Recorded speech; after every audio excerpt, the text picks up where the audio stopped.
श्रीमात्रे नमः।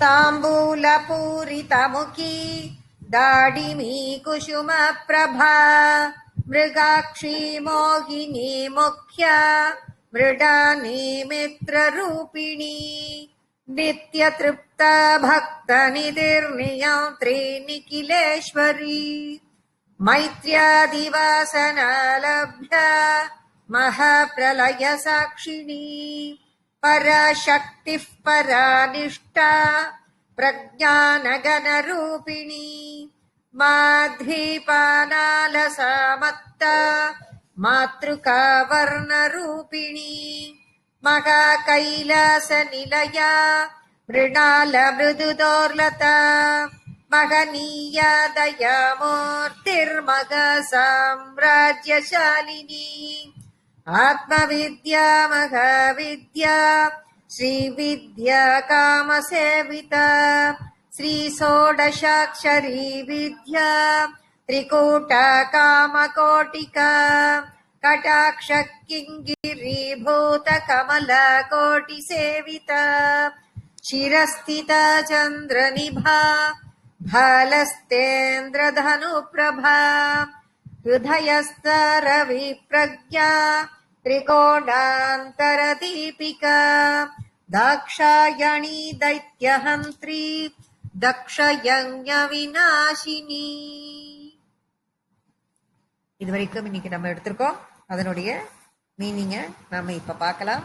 காத்யாயனியாக இருந்த அம்பாள், காத்யாயன முனிவரின் மகளாக தோன்றிய அம்பாள் காலஹந்திரி, காலனை வதம் செய்த. ஏன் அவள் வதம் செய்தாள் அப்படின்னு நம்ம பார்த்தோம். வாம பாகத்தால் எட்டி உதைத்தார்னு ஆச்சாரிய சுவாமிகள் அதுக்கு வியாக்கியானம் பண்ணியிருந்தார். இடது காலால் உதைத்ததால் அவள் இடப்பக்கத்தை ஏற்றுக்கொண்டிருக்கிற காரணத்தினால் அவளுக்கு காலஹந்திரியின் பெயர் வந்ததுன்னு பார்த்தோம் முதல் ஸ்லோகத்துல. கமலாக்ஷ நிஷேவிதா, கமலாக்ஷன் யாரு? தாமரை கண்ணன், அவன் விஷ்ணு, அவனால் ஆராதிக்கப்பட்டவள் அப்படிங்கறதோட நம்ம முடிச்சோம். அதற்கு பிறகு தாம்பூல பூரிதமுகி, தாம்பூல பூரிதமுகி அம்பாளுடைய தாம்பூல விசேஷத்தை பத்தி இங்க சொல்றா வியாக்கியானம். தாம்பூலம், எல்லா மகான்களும் இத பத்தி அப்படி ஒரு எக்ஸ்பிளனேஷன் இதுக்கு. இந்த தாம்பூலம் கிடைக்காதா கிடைக்காதா அப்படின்னு சொல்லிட்டு அம்பாளோட தாம்பூலத்தினுடைய உச்சிஷ்டம் கிடைக்காதா நமக்கு அப்படின்னு சொல்லி ஏங்குறவா ரொம்ப ஜாஸ்தி. ஏன்னா அது கிடைச்சதுன்னா, அது அவளுக்கு பிரசாதமா கிடைச்சதுன்னா அதனால உருவான அறிவாளர்கள் நிறைய பேர், அறிஞர்கள் நிறைய பேர், கவிகள் நிறைய பேர், கொஞ்சம் கிடைச்சாலே போருமே அப்படின்னு. இததான் சங்கராச்சாரியார் இத பாடுறாராம். ஓடி வருவாளாம் அந்த தாம்பூலத்தை பெறுறதுக்கு, எல்லாரும் ஓடி வருவா. அந்த காட்சிய அவர் மனக்கண்ணுல எடுத்துண்டு திரும்பி பாக்குறாரு. அதை பாக்குறதே ஒரு அழகா. அது எப்படின்னா, யார் ஓடி வரா, என்ன காட்சியை அவர் பாக்குறார் அப்படிங்கறத இங்க எக்ஸ்பிளைன் பண்றார். அவர் பார்த்ததை இவர் எக்ஸ்பிளைன் பண்றார். எப்படி சொல்றார் அப்படின்னு பாஸ்கர ராயர் தான் என்ன அழகா சொல்லியிருக்காருன்னு பாருங்க. தேவர்களுக்கும் அசுரர்களுக்கும் சண்டை நடக்கிறது. யுத்தம் முடிஞ்ச பிறகு தேவசேனாபதி, தேவசேனாபதியாக இருக்கக்கூடிய, தேவர்களுக்கு சேனாதிபதி யார்? முருகன். அந்த முருகனும் தேவேந்திரனும் எல்லாரும் ஓடி வராளாம். யுத்தம் முடிஞ்சாச்சு, தேவர்கள் எப்பயும் வழக்கம் போல ஜெயிச்சுடுவா. ஜெயிச்சதுக்கு பிறகு யுத்தம் முடிஞ்ச உடனே நேர ஓடி வரா அம்பாளை பார்க்க. எதுக்கு ஓடி வரா, எங்க ஓடி வரா அப்படின்னா, அம்பாள் இருக்கிற சிந்தாமணி கிரகத்துக்கு எல்லாரும் ஓடி வரா. முருகனுக்கே தேவசேனாபதி அப்படின்னு ஒரு திருநாமம் உண்டு. தேவர்களுக்கெல்லாம் சேனாதிபதியாக இருந்த காரணத்தினால் தேவசேனாபதி, தெய்வ யானையை மணந்ததால் தேவசேனாபதி அப்படின்னு ரெண்டு அர்த்தம் அதற்கு உண்டு. இப்ப யுத்தத்திற்கு போறப்ப நமக்கு என்ன முக்கியம்?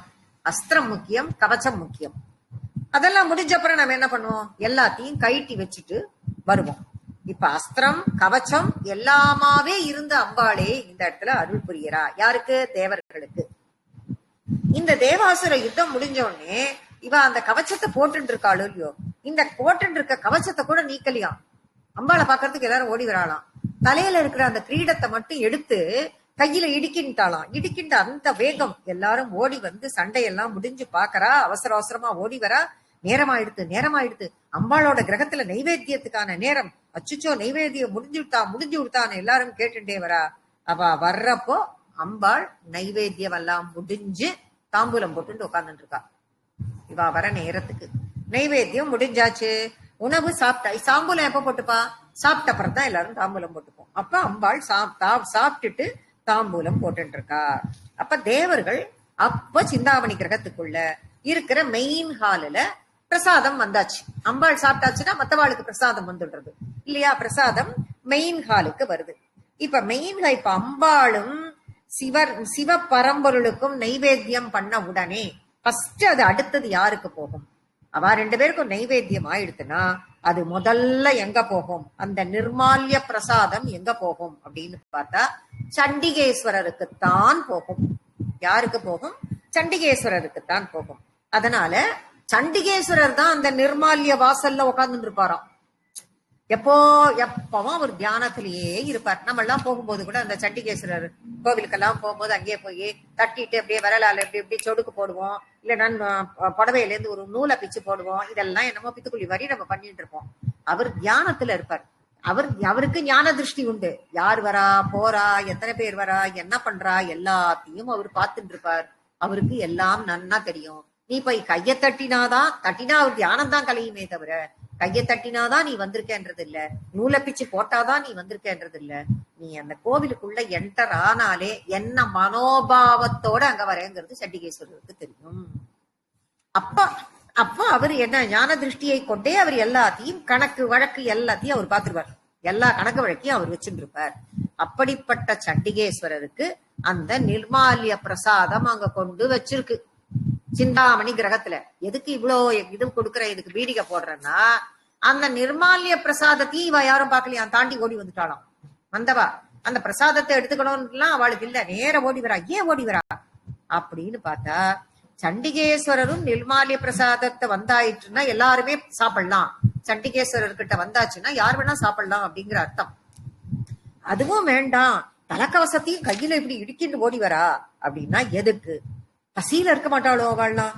உணவை பத்தி கொஞ்சம் கூட கவலையே இல்லையே அப்படின்னு பார்த்தால் இவெல்லாம் ஓடி வருது எதுக்குன்னா அம்பாளோட தாம்பூலம் வேணும்னு ஓடி வரா. ஏன் அப்படின்னா அந்த தாம்பூலத்திற்கு அவ்வளவு ஒரு மகிமை. நமக்கு என்னங்கிறத இப்பதான் மூக்க பச்சை சதியிலிருந்து நம்ம வந்துட்டு இருக்கோம். அந்த தாம்பூல மகிமையிலிருந்து மூக்கர் எப்படி மேன்மை அடைந்தார், சரளமா எப்படி அம்பாளை பத்தி 500 ஸ்லோகத்தை பாடினார். காலமேக கவியாக மாறினவர், மேகம் பொழியாக கவிதை பாடினவாள்லாம் எத்தனை பேர் இருக்கா அந்த தாம்பூல பிரசாதத்தினால அப்படின்னு சொல்லிட்டு நம்ம நிறைய பார்த்துட்டே வந்திருக்கோம். அப்பேற்பட்ட பிரசாதம் அது தாம்பூல பிரசாதம். அம்பாளினுடைய உச்சிஷ்டம் கிடைக்காதா கொஞ்சமாவது அப்படின்னு சொல்லக்கூடிய தாம்பூல பூரிதமுகி. தாம்பூலத்தால் அவள் தரித்த தாம்பூலத்தின் உச்சிஷ்டத்தால் மேன்மையானவர்கள். அப்பேற்பட்டவள் அவள் தாம்பூல பூரித முகி. தாம்பூலத்தை தரித்து கொண்டு இருந்து எல்லோருக்கும் மேன்மையை கொடுப்பவள் அப்படிங்கிற அர்த்தத்தை அந்த நாமம் கொடுக்கிறது. அடுத்த நாம தாடினி குசும பிரபா. தாடிமி புஷ்பம் அப்படின்னா தாடிமி குசுமம். தாடிமி புஷ்பம்னா மாதுளம் பூ. சுவாமிக்கு எல்லாம் புஷ்பத்தை போடும் பொழுது சான்ஸ்கிரிட்ல இந்த வார்த்தையை சொல்லிதான் இந்த புஷ்பத்துக்கு இல்ல இந்த பழத்துக்கு தாடிமி பழம் அப்படின்னு சொல்லுவோம். அப்படின்னு சொல்லி நைவேத்தியம் பண்ணும் பொழுது அந்த நாமத்தை சொல்லி நம்ம நைவேத்தியம் பண்ணுவோம். அந்த தாடிமி குசும பிரபா அப்படின்னா மாதுளம் பூவின் மாதுளம் பூ என்ன கலர்ல இருக்கும் எல்லாரும் பார்த்திருப்பீங்க. அந்த கலர்ல அம்பாள் பிரபா அப்படின்னா அந்த பிரைட்டா ஒளி வீசிக்கொண்டு, அதில் அந்த கலர்ல ஒளி வீசிக்கொண்டு அம்பாள் இருக்கிறாள். அதை குறிப்பது தாடிமி குசும பிரபா. மிருகாட்சி. மிருக அப்படின்னா மான், அக்ஷின்னா கண். மிருகாட்சி அப்படின்னா மானின் கண்ணை ஒத்தவள். இதுக்கு முன்னாடியே ஒரு நாமா நமக்கு வந்திருக்கு. இது சலன் மீனாபலோச்சனா அப்படின்னு இதே மாதிரி இதை ஒற்றிய இதுக்கு ஈக்குவலான ஒரு நாமாவை பார்த்திருக்கலாம். அங்கேயும் அது என்ன, அங்க சலன் மீனாபலோச்சனா சலனம் அடைந்து கொண்டு மருட்சியான பார்வையை பார்த்து கொண்ட கண்களை உடையவள் அப்படிங்கிற அர்த்தத்தை அது கொடுத்தது. இங்க மானை போன்ற கண்களை உடையவள் அப்படிங்கிற அர்த்தத்தை இது கொடுக்கிறது. மோகினி அப்படின்னா மோகம் அப்படின்னா யாருக்கு மோகம்? பக்தர்களுக்குத்தான் மோகம். அப்ப பக்தர்களின் மோகத்தை எல்லாம் தீர்ப்பவள் அப்படின்னா என்ன அர்த்தம்? எப்படி மோகம் வரும்? அவ மேல மோகத்தை வர வைக்கிறவளே அவதான். பக்தர்களுக்கு அவள் மேல் மோகத்தை வர வைப்பவளே அவள்தான். முக்கியா அப்படின்னா முக்கியமான முதன்மை ஸ்தானத்தில் இருக்கக்கூடியவள். மிருடானி, மிருடருடைய பத்தினி. சிவனுக்கு மிருடர் அப்படின்னு ஒரு நாமம் உண்டு. அந்த மிருடர் அப்படின்னாலே அதுக்கு சுகம், களிப்பு அப்படிங்கிற அர்த்தம் எல்லாமும் நிறைய அர்த்தங்கள் உண்டு. யாருக்கு சுகத்தை கொடுக்க போறா, யாருக்கு களிப்பை கொடுக்க போறார் அப்படின்னு பார்த்தா இந்த ஜீவராசிகளுக்கு தான். ஜீவராசிகளுக்கு சுகத்தை கொடுப்பதற்காகவே தானே அவ இந்த பிரபஞ்சத்தையே உண்டாக்கி இந்த ஜீவராசிகளை உண்டாக்குறா, சுகத்தை கொடுக்கிறா. அதனால மிருடர் அப்படின்னு பேர் வந்தது. அவருடைய பத்தினியானனால் மிருடானி என்ற நாமம் அவளுக்கு. மித்ர ரூபிணி, மித்ர மைத்ரி பாவம். மித்ரன்னா நண்பர்கள், நட்பு வடிவமாக இருப்பவர்கள். யாரு? துவாதச ஆதித்யர்கள். ஆதித்யனுக்கு 12 நாமாக்கள், முக்கியமான நாமாக்கள் உண்டு. ஆதித்யன் யாரு? சூரியன். அந்த 12 ஆதித்யர்களும் ஆதித்யர்களுக்கும் மித்திரனாக இருப்பவள். அப்ப ஆதித்யர்கள் எவ்வளவு பிரகாசமோ அவ்வளவு பிரகாசத்தையும் தங்கிட்ட கொண்டு வச்சுட்டு போவோம். அடுத்து வரும் நாமம் நித்திய திருப்தா. நித்திய திருப்தா பக்தநிதிஹி நியந்திரி நிகிலேஸ்வரி. நித்திய திருப்தா அப்படின்னா நித்திய திருப்தா. திருப்தானா திருப்தி அடைபவள். நித்தியனா எப்பவும், நித்தியம் எப்பொழுதும் திருப்தியோடு இருப்பவள். இவளுடைய பகவான் பகவதி, அதுக்கு ஒரு 6 குணங்கள் இருந்தாதான் அது பகவான் பகவதி அப்படின்லாம் நம்ம பார்த்திருக்கோம். லலிதா சகர்ஷநாமத்திலே பார்த்திருக்கோம், மூக்க பஞ்சசதியில பார்த்திருக்கோம், நாராயணியத்துல பார்த்திருக்கோம், திரிசதியிலையும் இது வந்தது. இந்த நாமங்களின் என்னென்ன 6 குணங்கள் அப்படின்லாம் வரும்பொழுது அதில் திருப்தி என்ற ஒன்றும் அதில் இருக்கிறது. எக்காலத்திலும் திருப்தி கொண்டு இருப்பவள் அப்படிங்கறதுதான் நித்திய திருப்தா. பக்த நிதி அப்படின்னா ஒரு அழகான அர்த்தமுள்ள ஒரு திருநாமம் இது. பக்தர்களுக்கு நிதியாக, சங்க நிதி பதுமநிதின்னு சொல்லிட்டு குபேரனுடைய 2 முக்கியமான தளபதிகள் இருப்பான்னு சொல்லிட்டு நம்ம சொல்லியிருக்கோம். இது எல்லாருக்கும் தெரியும். இது பக்த நிதி, பக்தர்களின் நிதியாக. யார் இருக்கா? பக்தர்களுக்கே நிதியாக இருக்கிறாள் அம்பாள். அப்ப பக்தர்களுக்கு பெரும் செல்வமாக. அப்ப பக்தர்களுக்கு நிதியாகனா பக்தர்களுக்கு செல்வத்தை கொடுத்து கொண்டே இருக்கிறாள்னா காசு பணம் இல்லை. நிதிசால சுகமான இததான் தியாக பிரம்மம் இந்த பாடியிருக்கார். வேற என்ன நிதி வேண்டும்னு அர்த்தம். வேற என்ன நிதி வேண்டும் ராமா? ராமரை பாடுறார் அவர். வேற என்ன நிதி வேண்டும் ராமா? உன்னுடைய சந்நிதியில சேவை பண்ற சுகமே போரும், எனக்கு பணம் வேண்டாம். அந்த மாதிரி எப்பேற்பட்ட நிதியை கொடுக்கிறாள்? அம்பாளுக்கு கைங்கரியம் பண்ணக்கூடிய நிதியை அவள் கொடுக்கிறாள். அதுதான் செல்வம், பக்த நிதி. அப்பேற்பட்ட நிதியை கொடுக்கக்கூடியவளாக பக்த நிதியாக அவள் இருக்கிறாள். நியந்திரி அப்படின்னா வழிகாட்டக்கூடியவள், நமக்கு வழிகாட்டி. நம்மளுடைய வாழ்க்கையில நம்ம திணறுவோம், எந்த வழியில போறது, என்ன பண்றது. யாராவது ஒருத்தர் சேனலைஸ் பண்ணாதான் அது வழியில நமக்கு போக முடியும். அப்பேற்பட்ட சேனலைஸ் பண்றதுக்குரிய வழிகாட்டியாக அவள் இருக்கிறாள். பகவான் வழிகாட்டியா இருக்காருங்கிறது உண்மைதான். இங்க அம்பாள் ஸ்வரூபத்திற்கு உரிய அம்சம். இப்போ பகவான் பகவான் சொல்றது நம்ம என்ன எடுத்துக்கிறோம்? இந்த இடத்துல பகவதியாக அம்பாள் தான் பிரபஞ்சத்தின் ஜனனி அப்படின்னு சொல்லிட்டு நம்ம சொல்லும் பொழுது வழிகாட்டியாக அவள் இருக்கிறாள். அப்படின்னா எந்த தெய்வத்தோட திரும்பி எனக்கு இஷ்ட தெய்வம் இது, அப்ப அது வழிகாட்டாதா அப்படின்னா நம்ம ஆர்குமெண்ட் எல்லாம் பண்ணிட்டு இருக்க முடியாது. எந்த தெய்வத்தை போய் நீ வணங்கினாலும், எந்த தெய்வத்தின் மீது நீ பக்தியோடு இருந்தாலும் அந்த தெய்வம் உனக்கு நல்ல வழியை காட்டும். உன்னுடைய பக்தியின் நியாயத்தை பொறுத்தது, ஆழத்தை பொறுத்தது அது. இதேதான் உபனிஷத் சொல்றது. வாழ்க்கை அது எப்படி சொல்றது அப்படின்னா, நம்மளுடைய லைஃப்ங்கிறது ஒரு தேர் மாதிரி அப்படிங்கிறது. ஒரு தேர் இருந்தா அந்த தேரை ஓட்டுறதுக்கு யாராவது ஒருத்தர் வேணும். அந்த தேரை ஒருத்தர் சரியான வழியில ஓட்டிட்டு போனாதான் அது கரெக்டா அந்த லைஃப் போகும். ஒரு சாரதியா யாராவது ஒருத்தர் கையில இதை வச்சுட்டு ஓட்டணும், கோலை வச்சுட்டு ஓட்டணும். எப்படி? பார்த்தனுக்கு தேர் ஓட்டின சாரதி பார்த்த சாரதி மாதிரி. பார்த்தன் யாரு? அர்ஜுனன். பார்த்த சாரதி யாரு? கிருஷ்ணர். அந்த மாதிரி எனக்கு யாரு? அர்ஜுனன் என்ன கேட்டான்? எனக்கு ஒன்னும் வேண்டாம் கிருஷ்ணா, நீ ஆயுதம் கூட ஏந்த வேண்டாம், நீ மட்டும் என் பக்கம் வந்தா போறோம் அப்படின்னு தானே கேட்டான்.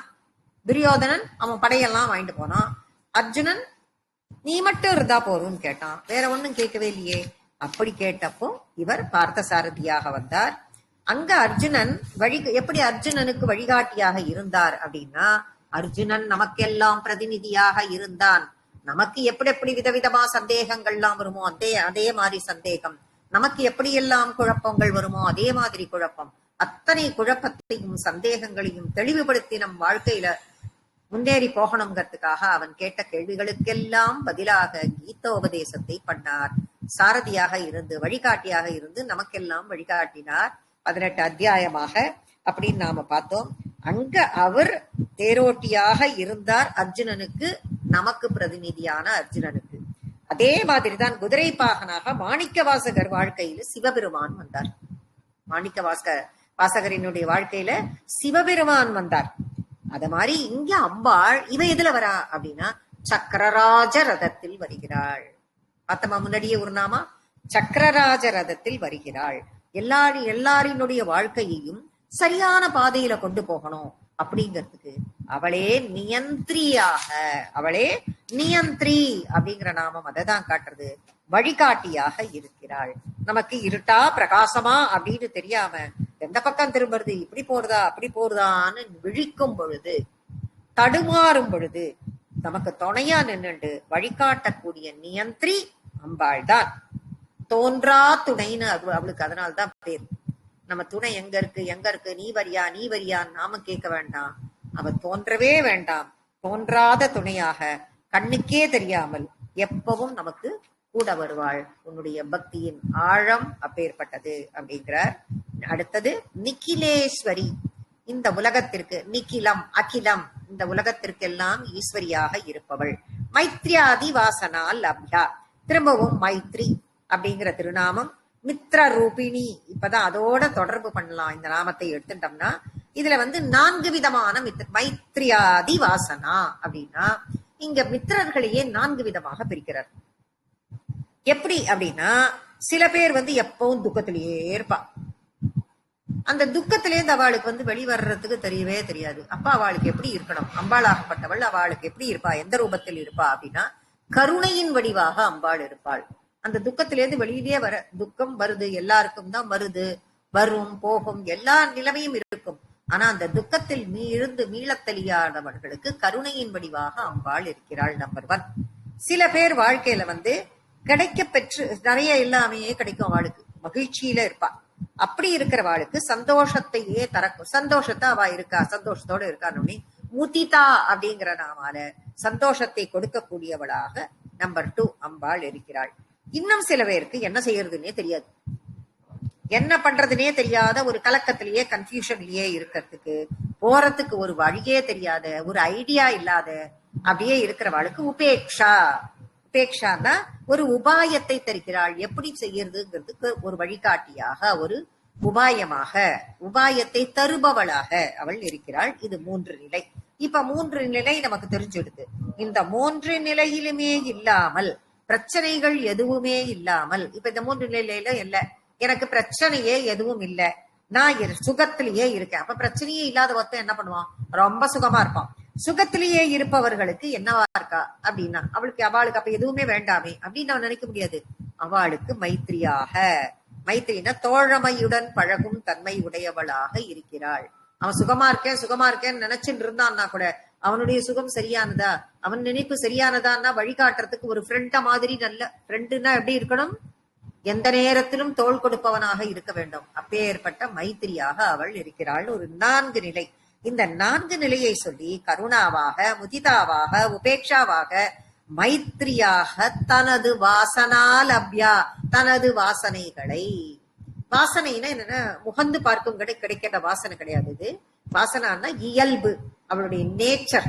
அந்த நேச்சரை விதவிதமா அவளுடைய நேச்சரை 4 விதத்தில் காண்பித்துக் கொண்டு லப்யா அப்படின்னா வெளிப்படுத்துகிறாள். வெளிப்படுத்தக்கூடியவளாக அம்பாள் இருக்கிறாள் அப்படிங்கறத மைத்ரியாதி வாசனா லப்யா அப்படின்னு சொல்ற இந்த நாமம் நமக்கு சொல்றது. மகா பிரளய சாட்சினி, இதுவும் நம்ம ஏற்கனவே தெரிஞ்சின்ற நாமாக்களினுடைய அர்த்தம் தான்.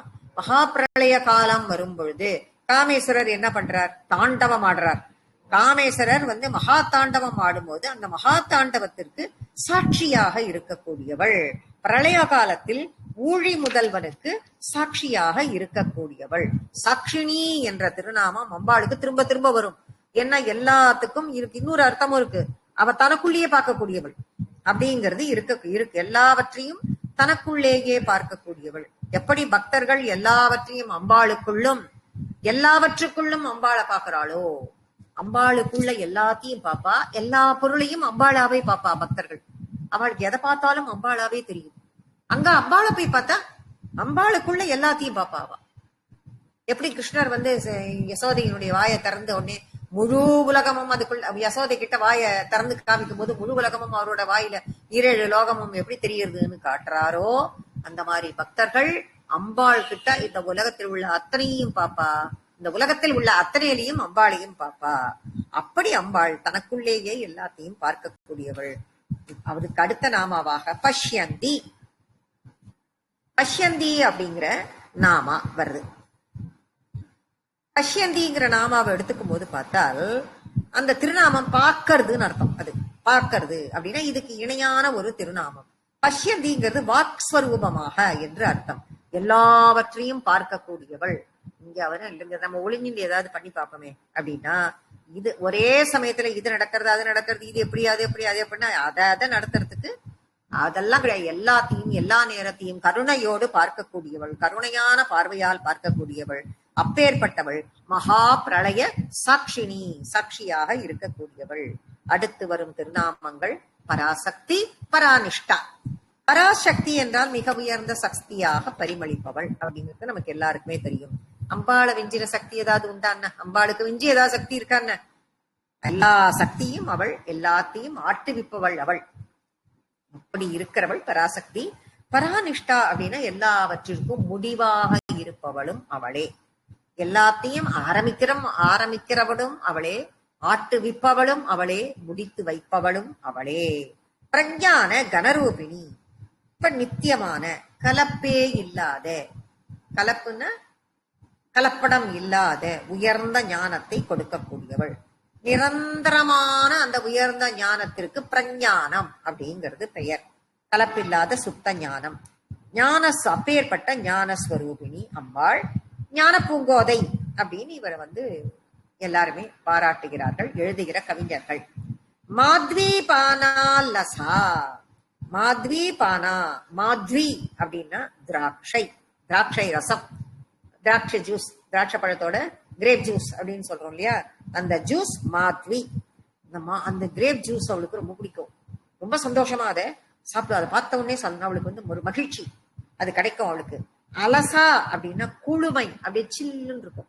அந்த கிரேப் ஜூஸ் வந்து சில்லுன்னு இருக்கும். அப்ப மாத்வி பான அலசா அப்படின்னா அந்த கிரேப் ஜூஸ் என்னும் பானத்தை குடிப்பதனால் அது உள்ளுக்குள்ள போகும்பொழுது என்ன ஆகும்? குளிர்ச்சியா இருக்கும் இல்லையா? அந்த குளுமையாக இருந்தா எப்படி இருக்குமோ அப்பேற்பட்ட குளிர்ச்சியானவள் அம்பாள். அதை நம்ம குடிச்சோம்னா நமக்கு அதை அப்படிதான் நம்ம உணர முடியும். ஃபீல் பண்ணோம்னா அப்படி கிரேப் ஜூஸை குடிச்ச உடனே உள்ள அப்படி சில்லுன்னு இறங்காதோ, அப்பேற்பட்ட கருணை மிக்கவள், சில்லுன்னு இருக்கவள், நமக்கு இருக்கக்கூடிய வெப்பத்தை எல்லாம் தணிப்பவள் அப்படிங்கிற அர்த்தத்தை கொடுக்கிறது. மத்தா, மாத்வி பானா லசா மத்தா, மத்தாவாக அப்படின்னா தேன், திராட்சரசத்துக்கு அப்புறம் தேனுக்கு போயிட்டாரு. தேன் ஸ்வரூபமாக, மது ஸ்வரூபமாக இருக்கிறாள். மதுவை குடிச்ச உடனே என்ன ஆயிடும் நமக்கு? அப்படியே மயக்கம்தான். மயக்கத்தை தரக்கூடியவள் என்று இந்த நாமத்திற்கு எப்பையும் மயக்கம். எந்த விதமான மயக்கம்? மதிமயங்கி போறது அப்படின்னு சொல்லுவோம்ல, அந்த அர்த்தமெல்லாம் இங்க கிடையாது. அம்பாளினுடைய சைத்தன்யத்தை அனுபவித்தால் அதுக்கப்புறம் ஒண்ணுமே வேண்டாம், அவளை விட்டு வெளியிலேயே வேண்டாம். இதை விட சைத்தன்யத்தை விட வேற என்ன இருக்குன்னு அதை பார்த்ததில்லை, அதிலேயே மயங்கி விடுவோம். அதுதான் மத்தாங்கிற நாமத்தின் அர்த்தமாகவே விளங்குகிறது. அடுத்த நாமம் மாத்ருகா வர்ண ரூபிணி. இது ரொம்ப ரொம்ப இம்பார்ட்டன்ட். அக்ஷரங்களுக்கு மாத்ருகா அப்படின்னு பேரு. மாத்ருகை அப்படின்னா அக்ஷரங்கள். அம்பாள் அக்ஷரத்தினுடைய வடிவில் இருக்கிறாள். ஒவ்வொரு அக்ஷரத்திற்குள்ளும் அம்பாள் இருக்கிறாள். அம்பாளினுடைய நாமத்தை எல்லாம் நம்ம பார்த்து டாகினி, ராகினி, காகினி, ஹாக்கினின்னு ஒண்ணு ஒன்னா பார்த்துட்டு இருந்தோம். ஒவ்வொன்றும் என்னென்ன அக்ஷரங்களுக்குள் இருக்கிறது, அதுல என்ன கலர்ல இருக்கா, என்ன ஒரு எத்தனை முகத்தோட இருக்கா, என்ன கையில ஆயுதத்தை வச்சுட்டு இருக்கா, இதெல்லாம் இப்பதான் நம்ம பார்த்துட்டு அங்கேருந்து நம்ம கிராஸ் பண்ணி வந்திருக்கோம். அப்படி இருக்கக்கூடிய அம்பாள் ஒண்ணுத்துல மட்டும் ஆயுதம் இல்லாமல் அக்ஷமாலையை கையில் வைத்துக் கொண்டிருக்கிறாள்னு நம்ம பார்த்தோம் 2வது இதுல. அது என்ன அப்படின்னா 100வது ஸ்லோகத்தை எடுத்து பார்த்தேன்னா உங்களுக்கு தெரியும். அந்த 100வது ஸ்லோகத்துல அநாகதாப்ஜ நிலையா, அநாகதம் என்னும் சக்கரத்தில் இருக்கக்கூடிய அம்பாள். ஸ்யாமாபா வதனத்வயா, ஷியாம வர்ணத்தில் இருக்கக்கூடியவள். வதனத்வயா 2 முகத்தை கொண்டவளாக இருக்கிறாள். தம்ஷ்ட்ரோஜ்வலாட்ச மாலாதி தராருதிர சம்ஸ்திதா. அப்பேற்பட்ட அம்பாள் அவள் கையில என்ன வச்சுட்டு இருக்கா, அவளுக்கு என்ன ஆயுதமாக இருக்கிறது அப்படின்னு நம்ம பார்த்தோம்னா கையில அக்ஷமாலையை வச்சுட்டு இருக்கா. அவ கையில் இருப்பது அக்ஷமாலை. முதல் க்ஷா வரை இருக்கும் எழுத்துக்கள், அத்தனை மாத்திருகைகள் அத்தனையையும் மாலை வடிவத்தில் வைத்து கையில் கோர்த்து வைத்துக் கொண்டிருக்கிறாள். அப்பேற்பட்டவள் ஒண்ணுத்துக்கும் ஒரு எழுத்துக்களுக்கும் தனித்தனி இந்த நம்பர் நியூமரிக்கல் இதெல்லாம் நம்ம சொல்றோம் இல்லையா, எல்லாத்தையும் பார்த்து கணக்கு பண்ணி இவ்வளவு கூட்டி எழுத்து இவ்வளவு எல்லாம் வருதுன்னு எல்லாம் சொல்லிட்டு இருப்பா பேரெல்லாம் வச்சுட்டு. அந்த மாதிரி ஒரு எழுத்துக்கும் ஒரு நம்பர் உண்டு. அந்த நம்பரின் படி தேவநாகரி கணக்குல இத்தனை அக்ஷரங்கள், இதனுடைய கலர் ஒண்ணுத்துக்கும் கலர், மின்னல் மாறி வர்ணம் அப்படின்னு சொல்லிட்டு தங்க நிறம், மின்னல் மாறி வெளிர் சிவப்பு, இப்படி எல்லாம் கலர் விதவிதமா அந்த மாத்திருக்கைகளுக்கு லெட்டர்ஸுக்கு அக்ஷரங்களுக்கு கலர் இருக்கு. அப்படி எல்லாம் சேர்ந்து எல்லா வர்ணமும் அவளே சர்வ வர்ணோபசோபிதா அப்படின்னு சொல்லக்கூடிய, எல்லா வர்ணமும் அவளே அப்படின்னு சொல்லக்கூடிய மாத்ருகா வர்ண ரூபிணி, அக்ஷரங்களின் எல்லா வர்ணங்களையும் சேர்ந்த ஒரு ரூபமாக அவள் இருக்கிறாள். மகா கைலாச நிலையா, மகா கைலாச நிலையா, கைலாசத்தில் உரைபவள். மிருணால மிருது தோர்லதா, மிருணால மிருது தோர்லதா, மிருதுன்னா சாப்பிட்டு தாமரை தண்டு மாதிரி ரொம்ப சாஃப்டான கையை படைத்தவள் மிருது தோர்லதா. அவளோட கை எப்படி இருக்கும், அம்பாளோட கை அப்படின்னு பார்த்தா தாமரத்தண்டு தொட்டா எவ்வளவு சாஃப்டா இருக்குமோ அந்த மாதிரி இருக்கும். அம்பாளினுடைய கையை போய் நம்மளால தொட்டு பார்க்க முடியுமா? அது முடியாது. தாமரத்தண்டை தொட முடியும். ஓ இப்படிதான் இருக்குமோ அப்படின்னு கெஸ் பண்ணலாம். நிஜமா அப்படிதான் இருக்குமான்னா சொல்ல முடியாது, கெஸ் பண்ணலாம். அது எவ்வளவு சாஃப்டா இருக்கும் அதை பார்த்து. அதனால அத மாதிரி இவர் கொண்டு வந்திருக்கார். தாமரத்தண்டு மாதிரி சாஃப்டா இருக்கும். மகனீயா, மகனீயர்கள் அப்படின்னா எல்லாவற்றிலும் உயர்ந்தவர்கள் அப்படின்னு ஒரு அர்த்தம் உண்டு. எல்லாவற்றையும் விட உயர்ந்தவள், பூஜிக்கத்தக்கவள் மகனீயா. தயாமூர்த்தி, தயை கருணையை கொண்டவள், அது நமக்கு குறைவின்றி கருணையை தரக்கூடியவள், கருணை கடல். மகா சாம்ராஜ்யசாலினி, மகாராஜ்யின்னு ஏற்கனவே பார்த்துட்டோம். ரெண்டாவது நாமம் ஸ்ரீ மாதா ஸ்ரீ மகாராஜ்யி பார்த்துட்டோம். மகாராணி அப்படின்னாக்க ஒரு சாம்ராஜ்யத்திற்கு ராணி. மகாராணி அப்படின்னா பிரபஞ்சத்திற்கே ராணி அப்படின்னு நம்ம அதுக்கே அர்த்தம் பார்த்தோம். ஸ்ரீ லலிதா சகஸ்ரநாமம் அப்படித்தான் அதை ஆரம்பிக்கிறது. மகா சாம்ராஜ்யத்தையே சிருஷ்டிக்கிற அவ, அதற்கு அப்பாலும் எல்லாவற்றையும் பிரபஞ்சத்தையே ஆளும் அம்பிகையாக இங்கு இருக்கிறாள். அடுத்து வரும் நாமம் ஆத்மவித்யா மகாவித்யா ஸ்ரீவித்யா காமசேவிதா. காமசேவிதா அப்படின்னா காமன், காமசேவிதான காமனால் சேவிக்கப்பட்டவள். காமன் யாரு? மன்மதன். மன்மதனால் சேவிக்கப்பட்டவள். இப்ப இங்க இந்த வித்யா, ஆத்ம வித்யா, மகாவித்யா, ஸ்ரீவித்யா அப்படின்னு இந்த வித்யா அப்படிங்கிற நாமங்கள் என்னத்தை குறிக்கிறது அப்படின்னா, சாதாரணமா நமக்கு 4 விதமான வித்யைகள் அம்பாள் உபாசகர்கள் இருக்குன்னு சொல்லுவான். யாக வித்யை, யாக வித்யை அப்படின்னா யஜ்ஞம் பண்றது, யாகங்கள்லாம் பண்றது, அதை பத்தின ஒரு அறிவு, அது ஒரு வித்யா, கல்வி அப்படின்னு வச்சுக்கலாம். யாக வித்யைனா யாகத்தை பற்றின ஒரு அறிவு. குஹ்ய வித்யா அப்படின்னா குஹ்யம்னா குஹைன்னா குஹக்குள்ள சிங்கத்தோட குஹை அப்படின்லாம் நினைச்சு கூடாது. குஹை அப்படின்னா ரகசியம். கீதையில ஒரு அத்தியாயமே ரகசியமாக வைத்துக் கொள்ளுதல் அப்படிங்கறத பத்தி தான் வரும். குஹை அப்படின்னா ரகசியம். ரகசியமானது எதுன்னா, சொல்லக்கூடிய மந்திரங்கள் நீ உபாசிக்கிறதுக்காக, நீ உபாசகர்கள் இருக்கா இல்லையா, அவள்லாம் மந்திரங்களை சொல்லி கொடுக்கறதா ரகசியமா தான் வச்சுக்கணும். எதுவுமே வெளிப்படுத்துதல் என்பது கூடாது. அதுதான் குஹ்ய வித்தை அப்படின்னு பேரு.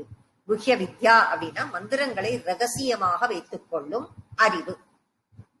எல்லா அம்பாளை மந்திரபூர்வமாக உபாசிக்கிறது உபாசனா வித்யை அப்படின்னு சொல்லுவோம். பூஜைகள் சடங்குகள் மூலமாக அம்பாளை உபாசிக்கிறது.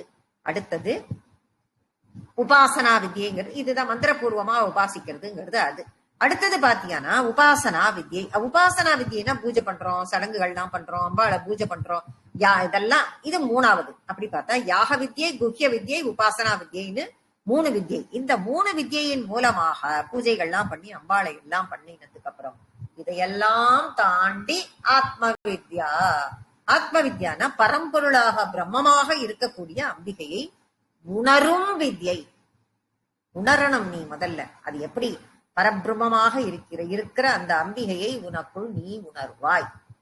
அப்படி உணர்வாய். எவ்வளவுதான் படிச்சிருந்தாலும், அம்பாளை பத்தி எவ்வளவோ கதையா சொல்லி வர்ணிச்சிருந்தாலும், என்ன பண்ணாலும் நீ எப்படி உணர்கிறாய், அப்படி நீ உணர்வதற்கு உனக்கு குருவாக இருப்பவள் அப்படிங்கிறதுதான் அதை சொல்றது. அந்த நாமம் அது அம்பாள் குருவாக வந்ததை உபனிஷதம் ஒரு அழகான கதையா கூட சொல்றது அப்படின்னு நம்ம சொல்றோம். அம்பாளுக்கு உமா ஹைமவதி அப்படின்னு ஒரு திருநாமம் உண்டு. ஹிமவானுக்கு பிறந்ததால் ஹைமவதி, மகளாக பிறந்தப்போ உமான்னு ஒரு திருநாமமும் அவளுக்கு இருக்கு. இந்த உமாங்கிற நாமத்தோட ஹைமவதி அப்படிங்கிறதும் சேர்றது. ஹைமவதி அப்படின்னா தங்க ஸ்வரூபமா, அப்படி தங்க மாதிரி ஜொலிப்போல அம்பாள். ஹிமவானினுடைய மகளான ஹைமவதி அப்படின்னும் பிற்பாடு அது சொல்லப்பட்டது. அப்படி தங்கம் மாதிரி ஜொலிப்பாள் அம்பாள். அதுக்கு முன்னாடியே அவளுக்கு உமாங்கிறதுனால ஹைமவதி அப்படின்னும் ஒரு ஸ்வரூபம் உண்டு. ஆத்ம வித்யை பிரம்ம வித்யை உபதேசித்த ஸ்வரூபம் அது, அதை உபதேசித்த ஸ்வரூபம். அதனால்தான் ஆத்ம வித்யாவாக அவளை ஸ்ரீ லலிதா சகஸ்ரநாமம் குறிப்பிடுகிறது. அப்படின்னு பிரகாசமாவும் வெளிச்சமாவும் தெரியும், அப்படிதான் ஒருவன் கண்டுபிடிக்க முடியும். அவன் தேவேந்திரன் இது போர்ல இது பண்ணிட்டு போகும்போது சொன்னானா, தேவலோகத்துல இருக்கிறவா எல்லாம் ஒரு தடவை ஆணவம் வந்துடுத்தவாளுக்கு, எப்ப போர் பண்ணாலும் நாங்க தான் ஜெயிப்போம், நாங்க தான் ஜெயிப்போம். ஏன்னா எப்படி இருந்தாலும் இவ உடனே போய் சரண்டரா பகவான்கிட்ட, பகவதி கிட்ட.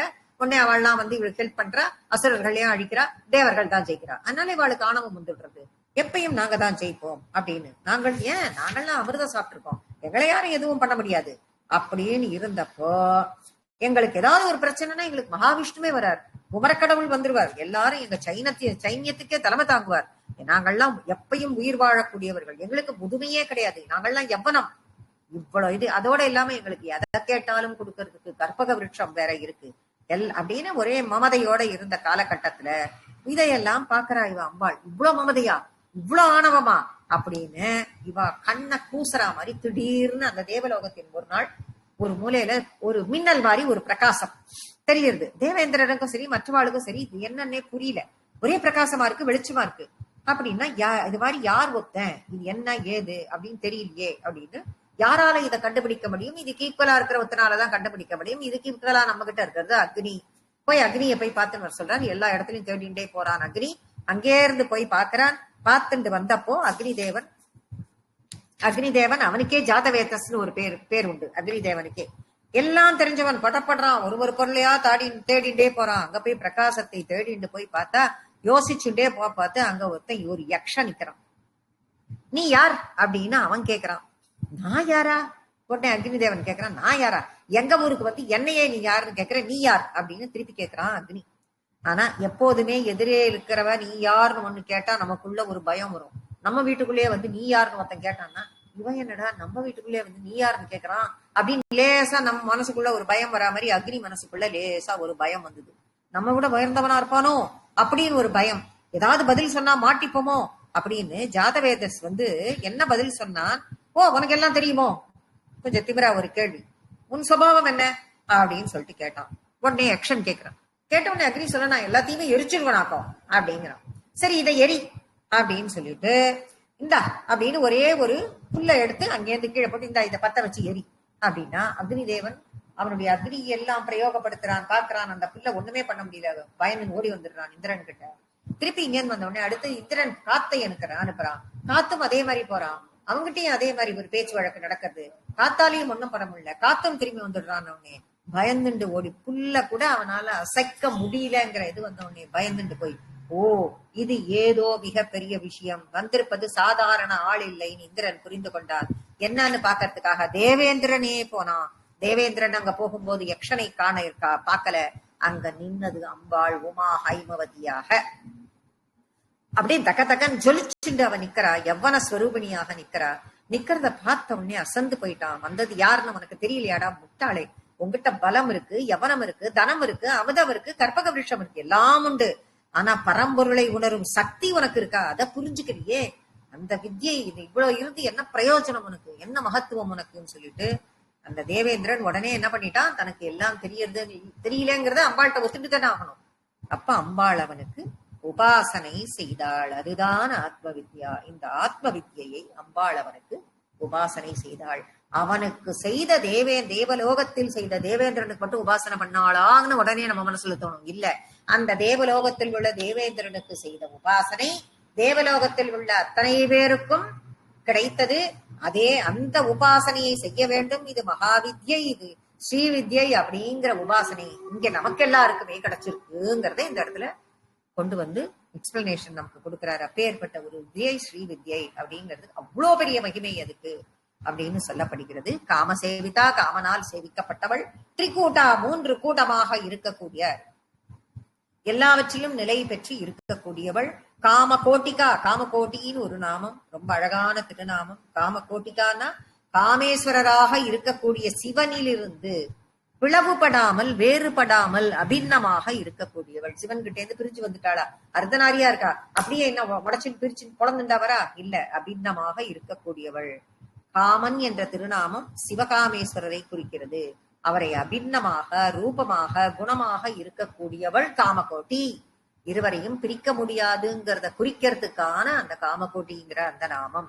கடாட்ச கிங்கிரி பூத கமலா கோட்டி சேவிதா. சிவத்திரமிருந்து பிரிக்க முடியாது அம்பிகைன்னு சொல்லியாச்சு. ஆனா அவளை சுத்தி பெருசா ஒரு கூட்டம் இருந்துட்டே இருக்கு. அவளை சுத்தி பெருசா ஒரு கூட்டம் சூழ்ந்துட்டே இருக்கு. 1 கோடி பேர் இருக்கா. அத்தனை பேரும் மகாலட்சுமி மாதிரி சர்வ ஐஸ்வர்யத்தோட அங்க இருக்கா. அம்பாளை எல்லாரும் நமஸ்காரம் பண்றா. அம்பாள் கொஞ்சம் லேசா கண்ணை திருப்பினா போறோம். என்ன வேணும், என்ன வேணும், உனக்கு என்ன வேணும், உனக்கு என்ன வேணும் அப்படின்னு கைங்கரியம் பண்றதுக்கு 4 பக்கமும் ஓடி வரா. இவர்கள் தான் கிங்கரர்கள். கடாட்ச கிங்கரர்கள். ஏன்னா அம்பாள் கொஞ்சம் கண்ணை திருப்பினா போரும். அவள் கடாட்சம் லேசா திரும்பினாலே அவளுக்கு கைங்கரியம் பண்ண வருவதால் கடாட்ச கிங்கரர்கள். கடாட்ச கிங்கிரி, கிங்கரன் கிங்கிரி, அதில் பெண்களும் ஆண்களும் இருப்பார்கள். கிங்கரன் கிங்கிரி, கடாட்ச கிங்கிரின்னு அதனால அம்பாளுக்கு பேர் வந்தது. கிங்கிரி அவள் அம்பாளாக இருப்பதால் கிங்கிரியாக நாமம் சூட்டப்பட்டு கிங்கிரி பூத கமலா கோட்டி சேவிதா. கிங்கரன் கிங்கிரி கிம் கரோமி, என்ன வேணும், என்ன வேணும் அப்படின்னு ஓடி வருவா. அப்படி பணிவிடை செய்ய காத்துட்டு இருக்காளே அவ எல்லாரும் கிங்கிரி கிங்கரனாக, கடாட்ச கிங்கிரி பூத கமலா கோட்டி சேவிதாவாக சொல்கிறார்கள். அம்பாளுக்கு பணிவிடை செய்யக்கூடியவர்கள் இவா எல்லாம் அம்பாளுக்கு பணிவிடை பண்ணி பண்ணி மகாலட்சுமியாவே ஆயிடுவாளாம். அப்படி ஆயிடுவா. சர்வ ஐஸ்வர்யங்களும் படைத்தவர்களாக ஆகிவிடுவார்கள். சிரஸ்திதா சந்திரனிபா. சிரஸ்திதா சந்திரனிபா. சந்திரனிபான்னா சந்திரனாக இருக்கக்கூடியவள். எங்க எங்க சந்திரனாக இருப்பா அப்படின்னா சிரசில் ஸ்திரமாக. சிரஸ்திதா அப்படின்னா சிரசு, தலைன்னு உங்களுக்கு எல்லாம் தெரியும். எங்க உச்சந்தலையில். நம்ம ஏற்கனவே பார்த்த நாமம். சகசிரார பத்மத்திற்கு மேலே அம்பாள் பூர்ண நிலவாக, சகசிரார பத்மத்திற்கு மேலே பூர்ண நிலவாக அப்படி அமுதத்தை பொழியக்கூடியவளாக அங்க இருக்கான்னு பார்த்தோம். அப்ப இந்த சகசிரார பத்மம் எங்க இருக்கு? உச்சந்தலையில, செரசுலங்கிறோம். உச்சந்தலைன்னு சொல்றமே, அதுல கரெக்டா தான் இருக்குன்னா அதுல இருந்து கொஞ்சம் கீழே தான் இருக்குமோ அது. அந்த பத்மம் சகசிரார பத்மங்கிறது உச்சந்தலையில இருந்து கொஞ்சம் கீழே இருக்கும். உச்சிக்கும் அந்த சகசிராரத்திற்கும் நடுவுல அம்பாள் முழு நிலவாக பிரகாசிப்பாள். அதுதான் சிரஸ்திதா சந்திரனிபா. அடுத்த நாமம் என்ன? பாலஸ்தா இந்திர பாலஸ்தேந்திர தனுப்பிரபான்னு சேர்த்திருக்கும். அதை பிரிச்சேன்னா பாலஸ்தா இந்திர தனுஷ் பிரபா அப்படின்னு பிரிக்கணும். பாலம் அப்படின்னா நெற்றி. இந்திரதனுஷ் அப்படின்னா என்னன்றது உங்களுக்கு தெரியும், வில்லு. இந்திரதனுஷுங்கிறது வில்லு. வில்லு மாதிரி இருக்கக்கூடியவள், வில்லு மாதிரி ஒரு பிரகாசத்தோடு இருக்கக்கூடியவள். வானவில்லைத்தான் சாதாரணமாக இந்திரதனுஷ்னு சொல்றது. பாலம் தான் நெற்றி. அப்ப நெத்தியில, நெத்தி பிரதேசத்தை அவளுடைய நெற்றி பிரதேசம் எப்படி இருக்கு? இந்திரதனுஷ் மாதிரி இருக்கு. இந்திரதனுஷ் மாதிரி இருக்கு. அப்ப ப்ரூமத்தியே அப்படின்னு வர்ணிப்பா. ப்ரூமத்தியேனா புருவத்திற்கு மத்தியில், புருவங்களுக்கு மத்தியில இருக்கிற ஆஞ்ஞா சக்கரத்திலிருந்து பாக்கிறப்போ அம்பாள் சகசிராரத்தில் நிலவை பொழிந்து கொண்டிருக்கிறாள். அது எங்க தெரியுது? ஆஞ்ஞா சக்கரத்தில். ஆஞ்ஞாவிலிருந்து எப்படி தெரியும் அப்படின்னா அப்படியே இந்திரதனுஷ் மாதிரி வளைஞ்சு தெரியும். வளைஞ்ச அம்பா அமைப்பாக இருக்கும்.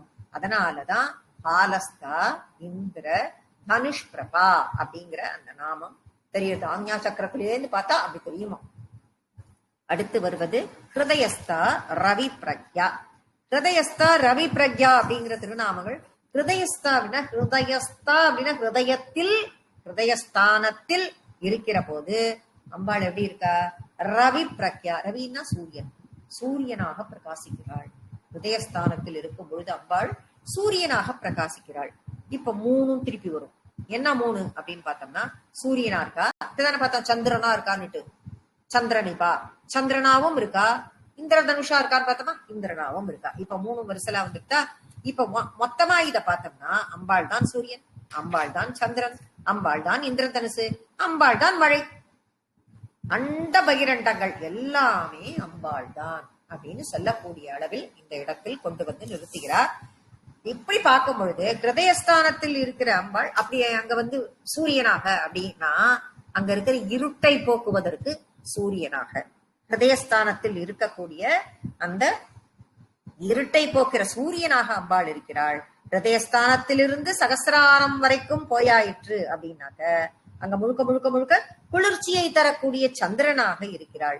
ரெண்டுக்கும் இடைப்பட்ட அந்த ஆஞ்ஞாஸ்தானத்தில் என்ன தோற்றத்தில் அங்கே இருந்து பார்த்தால் நமக்கு தெரியும்னா மத்தியான வெயில் அப்படியே கொடுத்துருது. அந்த நேரத்தில் வேண்டாத இருளையும் அவள் போக்குறா. இந்த வெப்பமானது தீமையை எல்லாம் போக்கிடுது. நெகட்டிவ் ஸ்டேஜ் எல்லாம் கடந்தாச்சு. அப்ப ஆக்கப்பூர்வமான பாசிட்டிவ் ஸ்டேஜுக்கு வரும் பொழுது அதிலிருந்து பயணிக்கும் போது கொஞ்சம் கொஞ்சமா பயணித்து வரும்போது இந்திர தனுஷ் என்ற பாலம் அங்க தெரியுது. அதை கடந்து அப்படி இன்னும் கொஞ்சம் நிமிர்ந்து பார்க்கும் பொழுது சந்திரன் ஒளியோட பிரகாசித்துக் கொண்டிருக்கிறான். அப்பேற்பட்ட அற்புதமான சிரஸ்தானத்தில் சந்திரன் நெற்றியிலே இந்திரதனுஷ், உதயஸ்தானத்தில் சூரியன் என்று இருக்கக்கூடியவள், அஞ்ஞானத்தை போக்கக்கூடியவள் ஸ்ரீ லலிதாம்பிகை. திரிகோண அந்தர தீபிகா, 3 கோணம், 3 கோணங்களுக்கு அந்தர நடுவில் உள்ளே இருப்பவள். எப்படி இருப்பா? தீபிகா, தீபமாக இருப்பவள். இப்ப மேருமலையில 3 சிகரங்கள் இருக்கு. இதுக்கு நடுவுல உயரத்துல ஒரு சிகரம் இருக்கு. இதுதான் அம்பாளினுடைய ஸ்ரீபுரம். முன்னாடியே அம்பாள் ஸ்ரீபுரத்துல இருக்கான்னு நம்ம பார்த்தோம். அந்த ஸ்ரீபுரம் அவள் இருக்கக்கூடிய கிரகம்.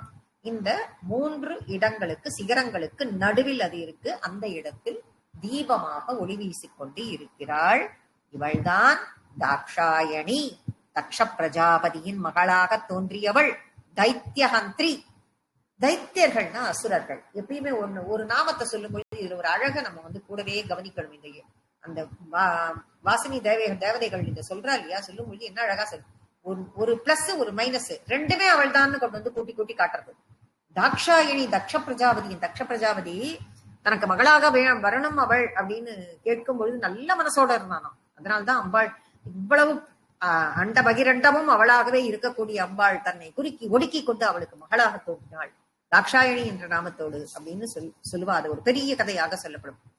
அப்படிப்பட்ட அம்பாள், அந்த நிலையில் இருக்கக்கூடிய அம்பாள் அவளே தைத்தியஹந்திரி. அப்படின்னா இங்க என்ன தைத்தியர்கள் யாரு? தைத்தியர்கள்னா அரக்கர்களை எல்லாம் அழிக்கக்கூடிய அம்பாளாகவும் அவளே இருக்கிறாள். அடுத்த நாமம் என்ன வருது? தக்ஷயஞ விநாசினி. அப்ப அந்த தாக்ஷாயணி நல்ல மனசோட இருக்கிறப்ப அவன் அங்க வந்தான். அவளுக்கு தைத்தியர்களை அழிக்கக்கூடிய சுபாவமும் இருக்கு. தக்ஷ யஞத்தையே அழிக்கக்கூடியவளாக அவள் நாசம் செய்தவளாக இருந்தாள். ஏன் தக்ஷ யஞத்தை நாசம் பண்ணாங்கிறது உங்க எல்லாருக்குமே தெரியும். தக்ஷன் கர்வத்தோடு இருந்தப்போ அவனால் ஏற்பட்ட கர்வத்தா அவன் கர்வத்தை அழிப்பதற்காக யஞத்தை நாசம் செய்தாள். அதுக்கு முன்னாடி தக்ஷன் நல்ல நிலையில் இருக்கும் பொழுது, நல்ல மனதோடு இருக்கும்போது தக்ஷனின் மகளாகவும் தோன்றினாள். அப்ப என்ன அர்த்தம்? நல்ல மனசோடு நீ அம்பாள்கிட்ட போய் உன்னை கேட்டால் அதை பூர்த்தி செய்வதற்காக என்ன வடிவத்துல வேணாலும் அம்பாள் வருவாள். என்ன வடிவத்துல வேணாலும் அவள் எதையும் கொடுக்கக்கூடியவள். அதுக்குதான் தக்ஷ பிரஜாபதிக்கு தன் வடிவத்தை எல்லாம் அடக்கி கொண்டு மகளாக குட்டியா வந்தா, சின்ன பொண்ணா வந்தா அப்படின்னு சொல்லிட்டு காட்டுறதுக்காகத்தான் இந்த நாமம். அப்படி இருந்தவள் தப்பு பண்ணும்போது தைத்திய ஹந்திரியாக இருக்கிறாள். மனசோட போக்க அரக்கத்தனமா இருக்கு அப்படின்னா அதை மொத்தமாக அழிக்கக்கூடியவளாகவும் இருக்கிறாள். யஞத்தையே கலைக்கக்கூடியவராக இருக்கிறாள் அப்படின்னு சொல்லி இந்த நாமத்தை தாக்ஷாயணி, எப்படி தக்ஷன் கேட்டவுடனே தாக்ஷாயணியாக அவள் வந்தாளோ அதே மாதிரி நல்ல மனசோட நல்ல எண்ணத்தோட நாமும் அம்பாளை உபாசிச்சுண்டு அடுத்த வாரம் என்ன சொல்றா அடுத்தது சொல்லிட்டு நம்ம பார்க்கலாம். இதோட முடிச்சுக்கலாம். ஸ்ரீ மாத்ரே நமஹ.